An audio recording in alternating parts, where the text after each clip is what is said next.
Hi everyone. So, having a hell yeah life. I've just got off a call with one of my incredible clients, and what she said to me is, I just want a hell yeah life. And it made me think, how often do we go for a hell yeah life? How often do we just go for mediocrity? How often do we go with the things that might be no's, might be hell no's, might be maybes, might be sort of a yes, might be a stepping stone into our hell yes. And it's following these hell yeses, following our joy, following what lights us up, that puts us into alignment. Now, alignment is so important with our authentic selves. And this is so important because throughout our life, and we know this from how the brain works, throughout our lives, we pick up conditioning, we pick up traumas, we pick up other people's emotions and judgments and take them on as our own. And getting into alignment back to that version of our authentic selves is so important. And this is how we live our hell yeah lives. So we were born completely worthy. We were born believing that we deserved a hell yeah life and that we had needs and that we wanted those needs to be met. But throughout our life, especially in childhood, we picked up the ideas, for a lot of us, some of us didn't, that we don't deserve or that we can't have this hell yeah life.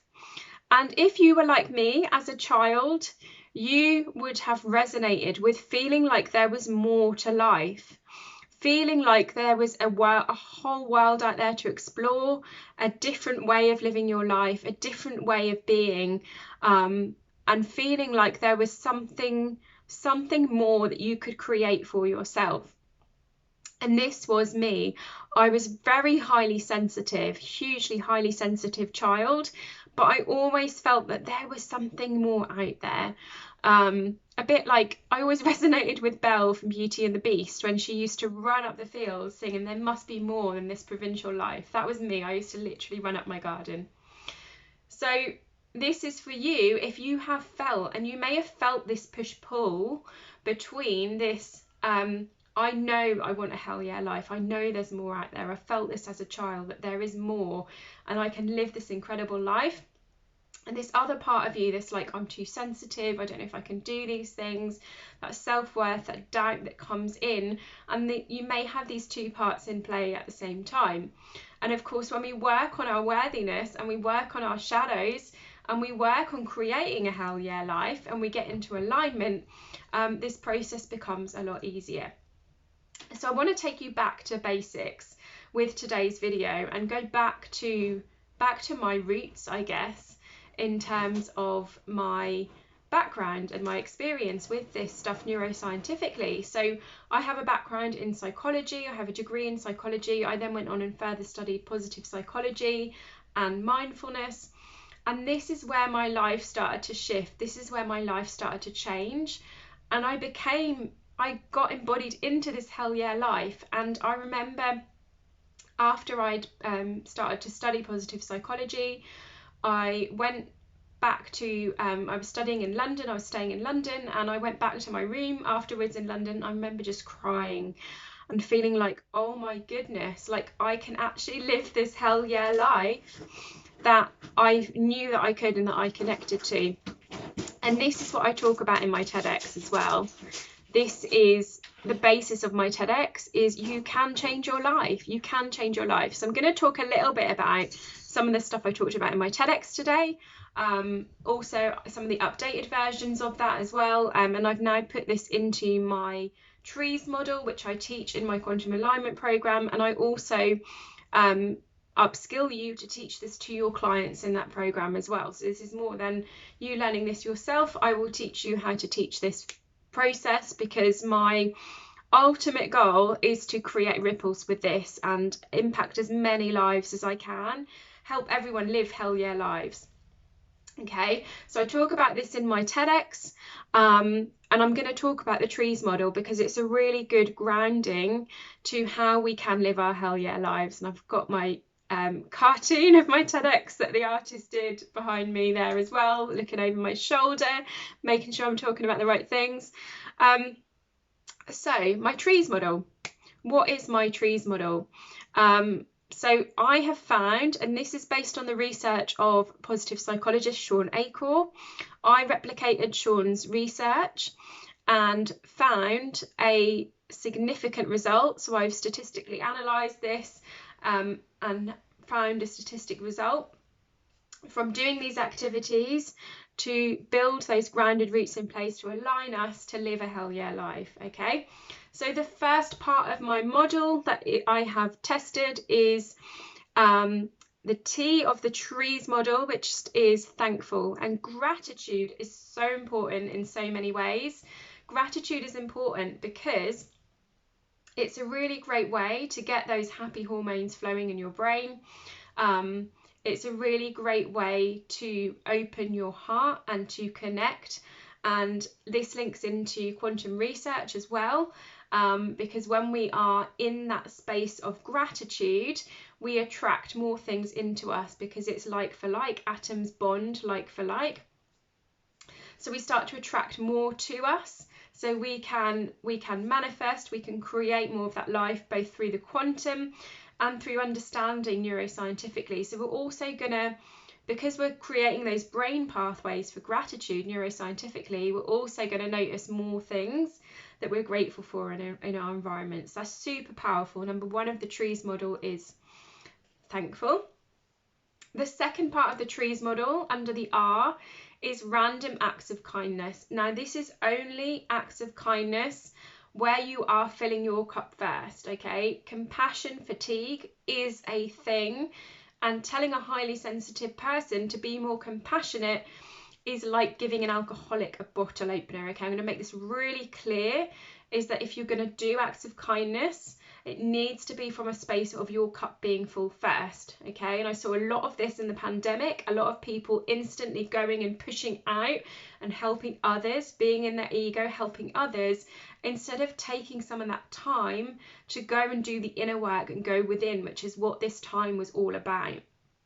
Okay, so doing acts of kindness, being compassionate, this could be a small action like making someone a cup of tea, sending someone a text or email, complimenting somebody on what they're wearing.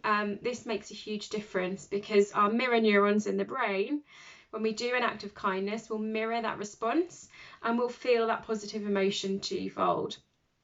Okay, the first E in my trees model is exercise and energy. So moving our body, but also taking responsibility for the fact that everything is energy. And this is where, this is an update since my TEDx, so update, that everything is energy. So as well as moving our body, we need to be responsible for moving our energy, clearing our energy when we go to busy places, expanding our energy, being in our power, because that's how we're going to live a hell yeah life. The second E in my trees model is express in writing. So this comes into journaling. And of course, we know journaling is a great well-being tool, but in particular, positive journaling is hugely impactful for us on a neuroscientific level. And this is because the brain does not know the difference between a real and imagined event. Our RAS in the brain's responsible for a lot of our behaviour. If we journal about something as if it has already happened, if we journal about what we are grateful for, our brain does not know the difference between it actually happening. So if we're journaling about what has happened or what we desire to happen in the future, there is no difference in our brain. It thinks it's one of the same thing.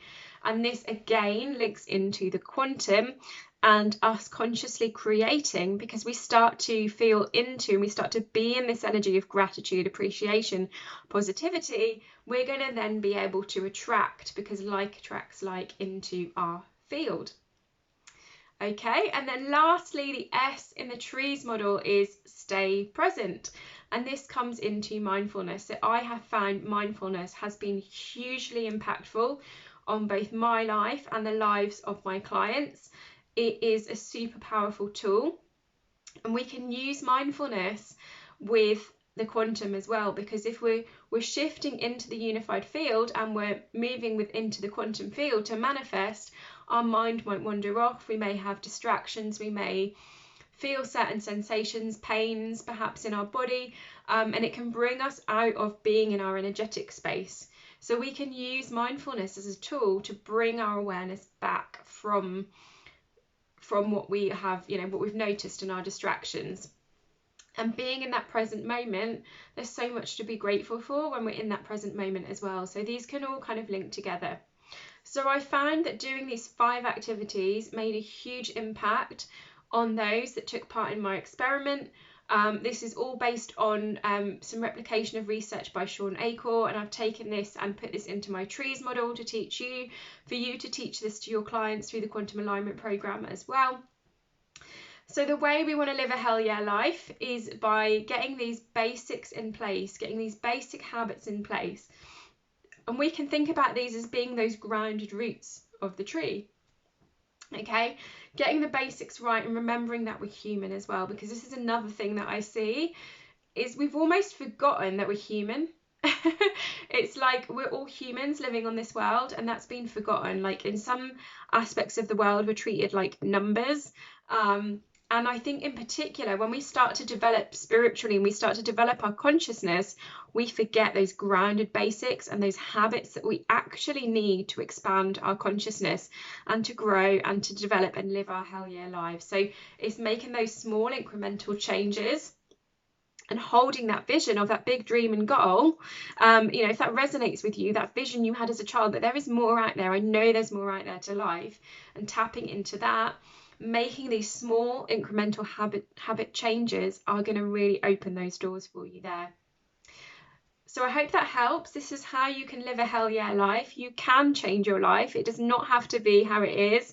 We do not have to follow the mainstream way. Like, you have your own unique blueprint that you can follow. And this is what I'm here to do, is to empower you to connect with that unique version of yourself. Take your own aligned actions and bring these tools into play so that you can step into your own lane, into your own alignment, and achieve that hell yeah life that you are here to do. You are not here to be mediocre. If you are watching this video, you are a leader of the new paradigm, and you are here to live a hell yeah life, to light the way and role model to the rest that this is the way of the new leadership in this new paradigm. This is why you are here if you're watching this. So go live a hell yeah life. Let me know how you get on with the activities, and sending you all lots of love.